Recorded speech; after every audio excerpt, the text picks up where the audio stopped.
শিক্ষাটার ব্যাপারে আমার গুরুত্বপূর্ণ একটা ইস্যু এটা। দেখেন শিক্ষক নিয়োগ পদ্ধতি, শিক্ষক নিয়োগে টাকা খাইছে 15 বছর 18 বছর আওয়ামী লীগরা। তা আমার কথা হচ্ছে মেধার তালিকাতে যে সর্বোচ্চ নাম্বার পাবে সেই ব্যক্তিটাই তো শিক্ষক হবে, এবং সেই ব্যক্তিটা হচ্ছে ভালোভাবে শিক্ষা দান করবে তার ছাত্রদেরকে। এখন কোনো রাজনৈতিক নেতা যদি টাকা না খায়, ইউনোরা টাকা খাইছে, আমার কাছে সেই দৃষ্টান্ত আছে। 3টা শূন্যকে বাসায় নিয়ে যে পরীক্ষা নিছে, পরীক্ষা নিয়ে 100 করছে। এই যে মেধালেস 000কে যদি 100 করে তাকে নিয়োগ দেয়, তাহলে তার কাছ থেকে দেশ আর জাতি কী শিক্ষা পাবে? এটা ব্যাপার।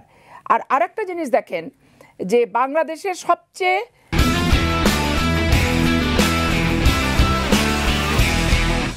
ব্যয় এবং বেতন ভাতা সবচেয়ে কম কার? এই শিক্ষক আর বাংলাদেশের হুজুরদের সবচেয়ে কম। কিন্তু স্বাভাবিক কারণে জাকাত ফিতরা সাদকা দান খয়রাতের ওই স্লিপ নিয়ে রাস্তায় হুজুরদের দাঁড়াতে হয় কিন্তু। আর শিক্ষাটা তো মেরে দিছে নকল বাণিজ্য থেকে, প্রশ্নপত্র ফাঁস থেকে শুরু করে, নিজেদের দলকে নিয়োগ করা থেকে শুরু করে। এমপিও ভুক্তর কোনো আপনার হচ্ছে যে তালিকাটা করা হয়, এমপিও ভুক্ত যে শর্তাবলী, এই শর্তাবলী থাকার পরও এমপি সাহেবদেরকে টাকা না দিলে, তো দালালদেরকে পয়সা না দিলে কখনো আপনি সেই এমপিও ভুক্ত কলেজকে কি স্কুলকে করতে পারবেন না।